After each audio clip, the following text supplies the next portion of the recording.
Thought Bubble Audio.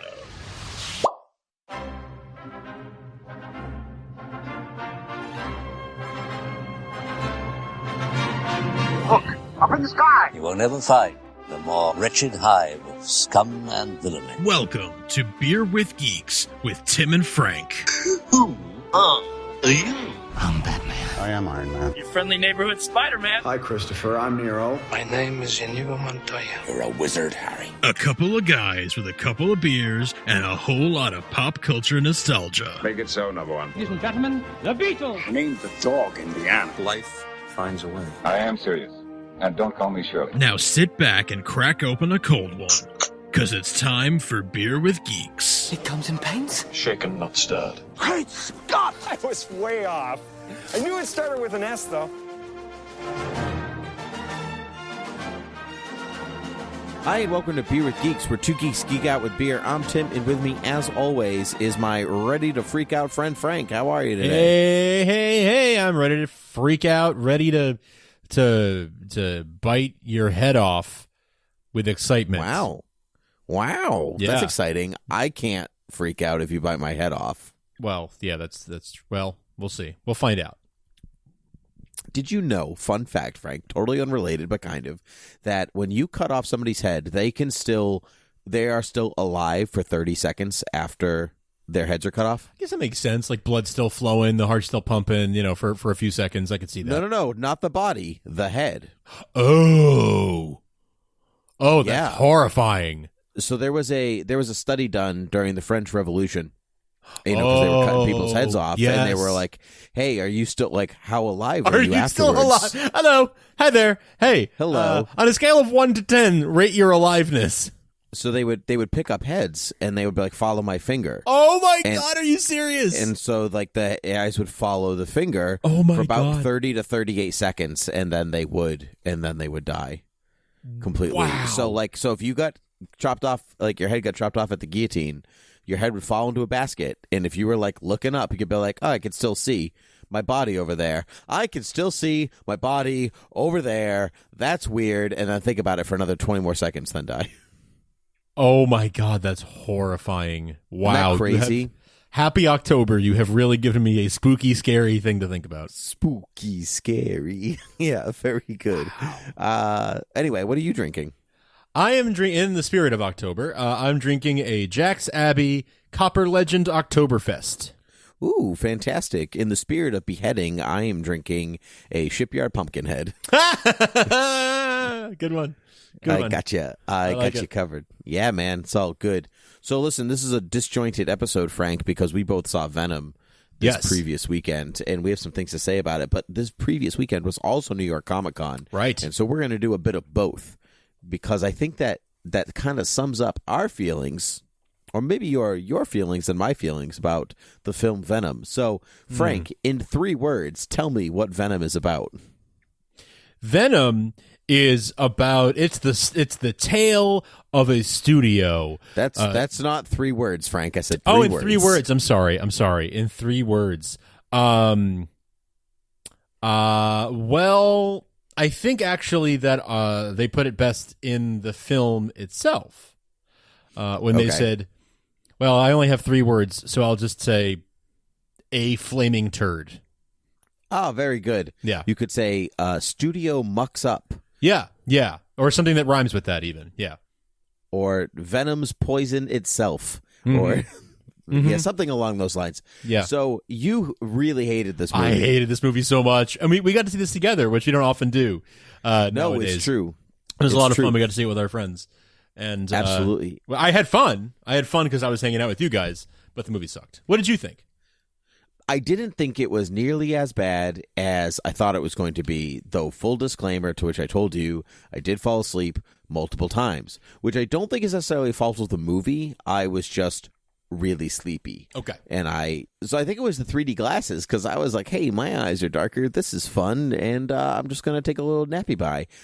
And I really didn't miss much of the movie. I'd say I missed maybe 5 minutes of it total.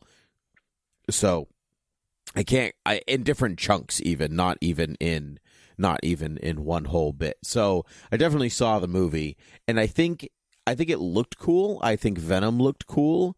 the characterization to me was definitely, say, better than Spider-Man 3, but overall, it was kind of a turd of a movie. If you thought too hard about it, it really falls apart. Like, so quickly does it fall apart. And it's kind of what I expected. It's a Sony movie. It's Sony trying to make a superhero movie, and they had great success with Spider-Man 1 and 2, and then after that, you're really hard-pressed to find a good Sony superhero film. So, I'm not surprised. I'm glad I saw it. I'm glad it's doing well, because I wouldn't mind a second one, honestly, like, just because I hope that they figure out, like, okay, you can make this better, so maybe just make the sequel a little better, and that's fine. That's fine with me. I liked Tom Hardy's performance.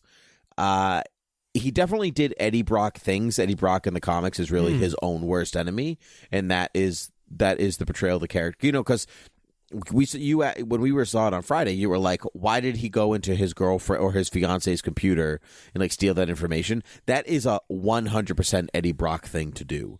I am going to, the problem is that Eddie Brock is really not a hero.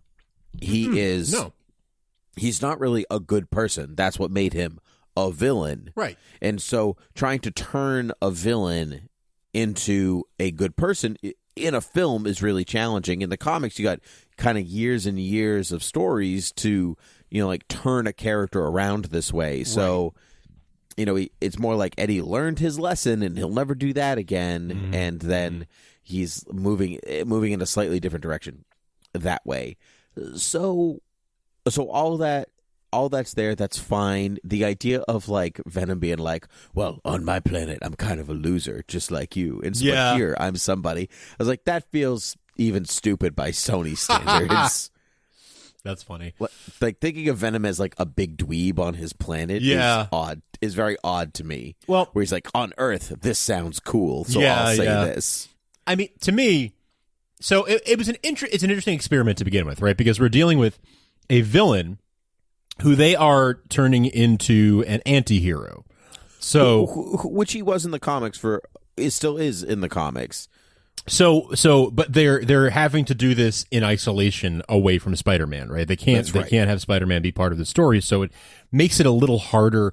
They had a bigger challenge in front of them to tell that story without Spider-Man in the mix. So they had a big handicap to begin with. So I agree. I give them credit for what they tried to do. I just didn't really care for the execution.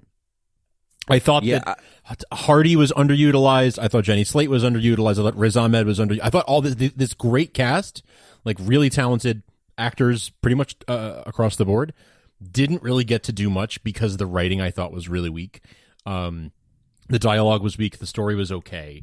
But it was what it was. Like it was if it came out like earlier in the summer, during more of like Memorial Day weekend or something like that, like honestly, I could see this having done better than Solo if it was paired up against Solo the same weekend or something like that. Like I could see it having done better at during like a bigger time of year. See, I honestly completely disagree with you. Okay. Because the closer you get to Infinity War, the mark of like, oh, this is what an actually good superhero movie is. And so I completely disagree with you. I don't think this movie would have panned out well. I think there would have been a little bit of burnout maybe from like superhero burnout a little bit, which, that happens sometimes. And I'm sure that's why they put it where they put it. Yeah, and I mean, it worked well for it. It has the biggest October weekend ever. It's grossed $80 million, which is $20 million above the projected gross. So it's done really well. It was made on like a budget of like $100 million. It's not okay. It's all right. It's not a big budget movie. Well, I mean it is, but it's not a $250 million movie or something like that. Not Infinity War standards. Right? No, they did a like what's considered like a smaller film, a smaller superhero film. And I think it kind of paid off for them because they'll let's say so it's $100 million film, so another like 50 to 100 million for marketing. It'll make that back. Oh yeah, it sounds like it will. I have no doubt it'll make that back. It's doing much better than I expected it would. Me too. I think it's doing better than Sony expected it would. Apparently, yeah. But it has its merits. Ultimately, I wanted to go in and I wanted to be like, I want to see Venom do cool things, and that's what I saw. That's true. And they made the origin work without Spider-Man.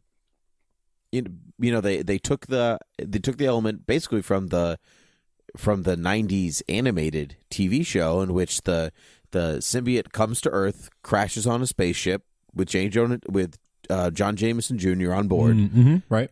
And the symbiote finds its host from there. That's basically without it getting Spider-Man's like spider senses and stuff first and a big white emblem. You don't really need Spider-Man in the story, and I think that movie proved it. I just like seeing Spider-Man with Venom, but the movie works on its own. I think I agree. Every cast member was underutilized. They were working with close to nothing.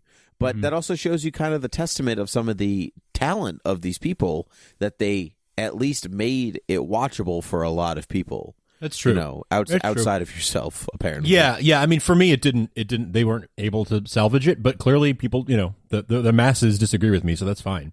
But yeah. I didn't much care for it. I think it was the weakest movie I've seen all year. It's one of the weakest superhero movies I've seen since Fantastic Four, like 3 years ago, the Miles Teller one. Oh, sure. Well, this movie at least kind of felt cohesive. That movie halfway through takes veers in a completely different direction. This movie, this is a better made movie than I agree. Fantastic Four Stick. Yes, though they're both, I would say, not great movies, and Fantastic Four or Fan Four Stick is definitely not up there in the upper echelons of superhero filmmaking. But this to me sits where any really mediocre comic book movie sits. Daredevil, Ang Lee's Hulk, even Incredible Hulk, Marvel's Incredible Hulk, which is better than this movie. That was just boring. At least this one isn't boring. Right. Actually, other Hulk movies boring too.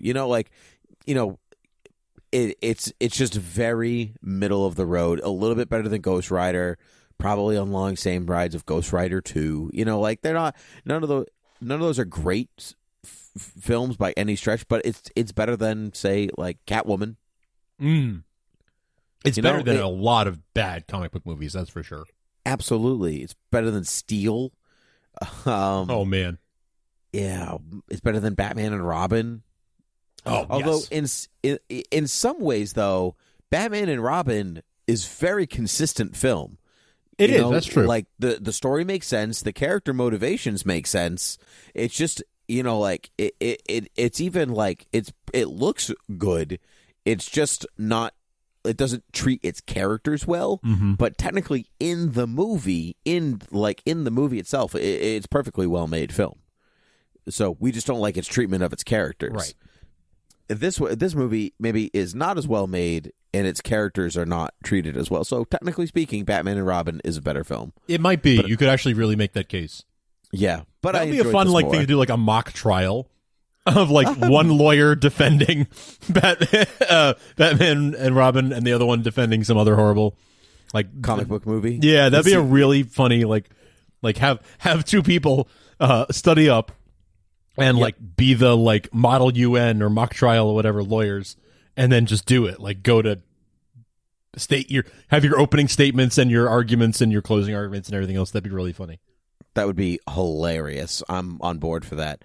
Maybe in the future. So I think that pretty much wraps up our conversation on Venom. Apart from, I'm looking forward. If there is a sequel, I would like Woody Harrelson as Carnage. That's great casting. Yeah, that's cool. And he's in a really bad wig, but it's great casting, and hopefully it takes itself in kind of an interesting and new direction with maybe a more consistent tone or story or something. Pathos. Yeah. Maybe some pathos would be nice. Anyway, yeah. That's it. I would just like it if I've spent a lot of time just being sort of like, what? Why did that, like, not understanding what was happening. So I would like a little more reasoning behind things. I would say if you're a comic book fan and you're gonna see it, like Tim and I were, there's no question either of us that we were gonna see it, even though it looked pretty bad. I would say you might want to see it in a matinee or something and not pay, full price and see it, and don't see it in 3D. It was not worth seeing it in 3D. Oh no, absolutely not. So that's what made see me it in 2D and see it at like a matinee or a lower price screening if you can. But if you really want to see it. Honestly, I would say wait for home video. But if you're a devotee and you want to see it in theaters, see it at a matinee. Yep, completely agree. So let's move ourselves on to New York Comic Con because tons of stuff was talked. Like there was so much at New York Comic Con this year, mostly on the DC side of things. Like DC, like really won Comic Con. I think. Yeah, Marvel was really like, did. we're also here. And we're like, shut up, Marvel. Like DC Comics is here. Shut up. And so I think they like starting just even on like the Wednesday, right? There was tons and tons of stuff that was talked about and released and all this different stuff. So which was really great because Lord knows DC's been kind of like, scrubbing it for, maybe a little while. So, so I'm happy that they're kind of getting their time in the sun. So let's go through just a couple of things that kind of happened at New York Comic Con. I'll start at I think I'll start with DC on Wednesday. So Titans got renewed for season 2 ahead of its season 1 release. The first reactions and reviews for Titans has been pretty good. Yeah, really positive. Actually, they've been really positive. I'm actually gonna live update check Rotten Tomatoes right nice. now. Yeah. To see what's happening because last I checked, it was sitting at like 84%.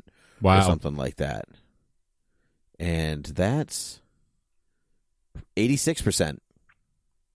It's still sitting at 86% from Rotten Tomatoes. Let's see how many people have reviewed it thus far. Sitting at 14 reviews, 2 top critics. That's pretty. And Washington Post and Newsweek both like it. That's pretty solid. 86% with those critics reporting so far. Small number, but a couple of big ones there. Yeah, that's pretty great. Yeah, that's very impressive. I'm so happy for DC if that's the case. So I'm looking for. I mean, that comes out the day this releases. So that's right. So we'll be looking at that. Matt Bomer was cast as Negative Man in Doom Patrol, so that means he's not going to be Superman. LOL. Right. I know. You were pushing for that kind of, weren't you? No, our friend Dan was pushing for that. I think he'd be fine, but I don't really know his work well enough to say like, hey, he's going to be this guy. Yeah. I'm most looking forward to Brendan Fraser as Robot Man. That's right. Casting. Yeah, looking forward to that. They released the Harley Quinn animated teaser, and Kaylee Cuoco from Big Bang Theory is playing Harley Quinn in the series. What did you think of that trailer? That looks like so much fun. It looks like an insane amount of fun. Tons of fun. Yeah, it is kind of like exactly what I'd hope an adult animated cartoon about Harley would be like. Yeah. I wasn't sure about Kaylee Cuoco. I actually didn't realize she had been cast in that role, honestly, until it was a total surprise for everybody. Okay, I wasn't sure if I'd missed something or if I'd forgotten or what. But I saw it. I was like, ooh, okay, I do like her, but I'm not sure this is like her kind of role necessarily. I'm not sure I can because it's such a like over the top, I don't know, over the top role, like, and the character is just all over the place. That I wasn't sure that was her strong suit, but like 10 seconds into the teaser, I was like, oh yeah, no, I see it. This is great. This is going to be good. Like, she's going to be good, and I like the self-referential tone of the teaser, and they made a Deadpool joke, and oh, this is DC, it's supposed to be dark, like all this fun stuff right off the bat. So very, very self-aware. Yeah, I agree. I think that my favorite bit of the little trailer is when Poison Ivy is like, where aren't we supposed to be dark and depressing and moody? Yeah, and yeah. And her, and like, yes, that is a very good way to make a film. But this is yeah, I enjoyed that very much. It's not coming out till like late 2019. Oh, really? So much time before this thing comes out. But I'm really looking forward to it. I think it looks fantastic. Really looks fantastic. Yeah. So going off of the DC thing, a couple days later, we got a 5-minute trailer for Aquaman, which is actually supposed to be the same footage they showed at San Diego Comic-Con. Okay.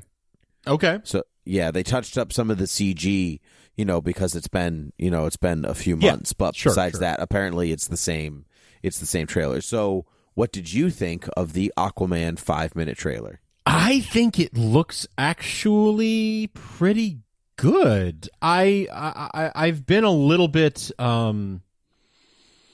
back and forth on this movie, but I think that this 5-minute preview, I'm not sure if it gave away too much or not enough. Director James Wan said, spoilers give away things. I mean, trailers give away things naturally. Yeah. Spoilers naturally. However, this trailer barely scratches the surface of the film. Right.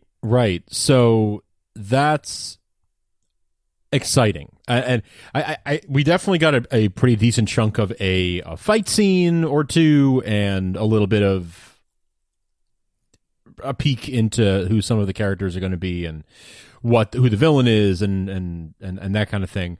They didn't do too much to give away motivations or anything like that. They just did enough to tease you and be like, here's what you're going to see. Like, you're going to see Aquaman fight Black Manta, basically. And you don't really know to know why right now. Come see the movie. But I enjoyed it. I think it looks pretty good. I think it looks better than I was afraid it wouldn't be that good, and it looks like it looks like they took a lot of cues from Thor, from the first Thor movie. I'm getting that kind of a feel. Sure, I can see that. It's a bit, I don't know. It's a bit Thor. It's a bit Gladiator. It's a bit Indiana Jones. This idea of running around in the desert and finding lost artifacts and whatever else kind of reminds me of The Mummy.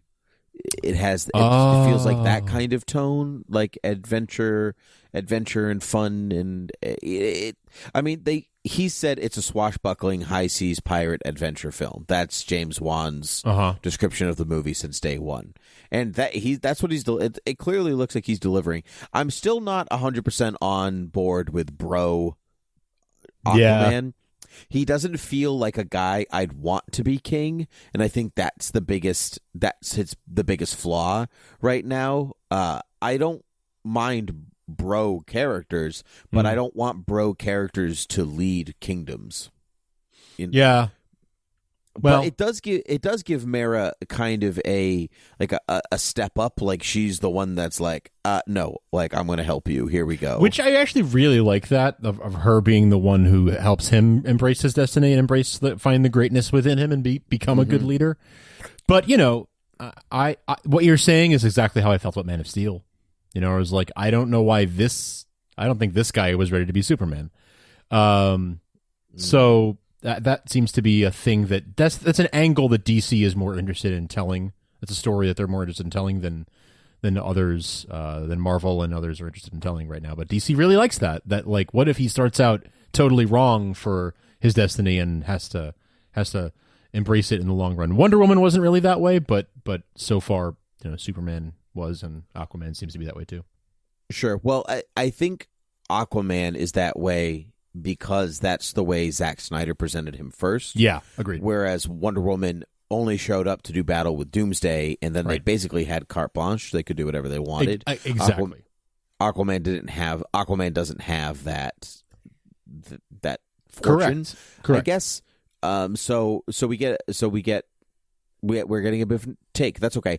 I think he looks enough like Aquaman. I mean, apart from him not being blonde, but he does have a lot of blonde highlights in his hair. He does, sure. And I like his new costume that we saw at the end of the trailer. Oh, he looks so good.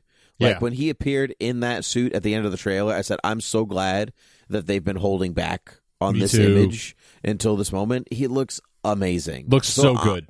Yeah. So I think it looks super fun, and it looks very colorful and fun and a globe hop, trop, and adventure, and I'm okay with all of that.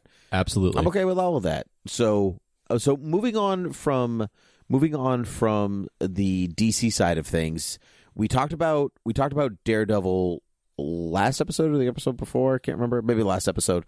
But at New York Comic Con they released another new trailer for Daredevil, and it definitely dives into why Daredevil is in the black suit again, and somebody's running around in the regular Daredevil costume. And I know the reason. Actually, the trailers are pretty much telling you the reason if you're a comic book fan enough. So should we just say it? I think you kind of hinted at it before. Yeah, go ahead.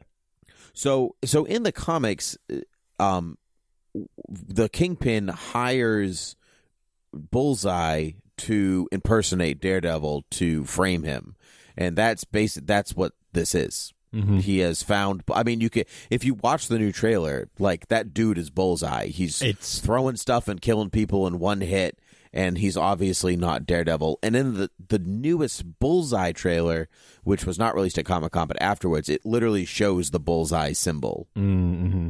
Mm-hmm. So they're not really hiding who it is. They said at Comic-Con, "Yep, that dude's Bullseye. That's who that is. You're welcome. It's definitely Khan." That's. I think people kind of learn their lesson from people being like, "Oh, it's not this person. It's not this person." Like, right? It's definitely that guy. Have fun. Glad you waited 2 seasons and Defenders, because it's going to be awesome. Right. Yeah, I think Daredevil above any of the other shows. I think the photography of Daredevil, the cinematography is stellar. Like it is I don't know, in the biz it's called it's a red show. Do you know what that means? Like it's a red, when you use the color red specifically, it's almost like a trademark. Not a lot of films use red to highlight a film because it means very specific things. And so like you can say like The Shining is a good red film because of the carpet, or Daredevil is a good red television show because the red is everywhere, and it's used very specifically to hide very certain scenes. So it's very, very cool. I'm pumped for Daredevil. Couple weeks coming out. Couple weeks. I kind of have a love-hate relationship. Not hate, but I don't love Daredevil as much. I'm not as much of like the anti-hero guy, or that's just not as much of my. Daredevil's not really an anti-hero though. He's maybe a more torn character. He's not. I wouldn't say he's happy-go-lucky. He's not an anti-hero. Morally though. gray, right? I'm less into that. That's less of my style. But this looks really good. Like if you do like that, this looks like a really good heaping serving of that. So, it's just by the time you're hearing this, it's only a week away. Yep, exactly. So Titans, and then the next week at Daredevil. It's a lot of good stuff happening in October. Big week. Big month. So we didn't talk about it in our other trailer breakdown, but the X-Men Dark Phoenix trailer just came out, and it's actually just titled Dark Phoenix. It's not titled X-Men. It's kind of like Logan that way, Right. It's just like, you know who these are. It's the X-Men, so here's the title. We didn't talk about it previously because it kind of fell flat for both of us. We're like, it was a trailer that happened. Seeing it on the big screen in front of Venom, I'm way more interested in what's going to happen in that film. It just the big screen made me interested. I was like, just a lot of even just background detail that I was like, oh, Magneto's working on a farm in a couple of things. Is that Genosha? Like, is he? Oh yeah. Like things like that made me way more invested in what was going to take place. So I'm on board. X-Men Dark Phoenix, bring it. I'm still like only kind of excited for it, but let's face it, I'll see it. Right, exactly. The X-Men universe is like a waning. Like some of them are great, and some of them are not so great. Right, and so take it as you will. but this is to be the fourth movie in like the soft reboot averse, and two out of the three so far have been really good. First Class and Days of Future Past are awesome. Apocalypse it's fine. It's just a movie. It's not bad. It's nothing really to write home about. It's not worth revisiting. Right. So we'll see if this one is. So, and then finally, tons of more stuff happened at New York Comic Con. But the one that we got to witness is the Star Trek Discovery Season 2 trailer. Yeah, I know your feelings on Star Trek Discovery Season 1 were maybe meh is understating a little bit, but you didn't love it as much as I did. Meh is about right. It just didn't feel like Star Trek to me through most of the show. Okay. And I really only became invested in the second half when it was like Mirror Universe and and well, that's where it picked stuff up for like me. And this trailer and what I've seen before seems more like Star Trek to me. Okay, yeah, I would agree. I think this looks pretty good. I like this new captain. I'm very interested in him. Captain Pike. Yeah, Captain Pike. I mean the actor who's playing Captain Pike. Sure. I've seen he was in one episode of Smallville. He played like one kind of a small role in one episode of Smallville, and he was Black Bolt in the Inhumans. Oh, okay, cool, very cool. And yeah, actually, now that I think about it, yeah, I kind of remember seeing him there. I think he was on Hell on Wheels on AMC. I think that was the show he was on. He's gotten around for sure the last couple of years. But I think he has like the Pike look. He looks like the original actor who played Pike. He does look like the original actor. Sure does. Yeah. So I like that a lot. And I've always been like fascinated by Pike because of his connection to Kirk and everything else. So this is exciting. This is exciting for me. I think this is going to be a good season. And our characters that we already knew, looks like we're going to get more of what we love from them. So I'm on board with it. I'm excited for it. I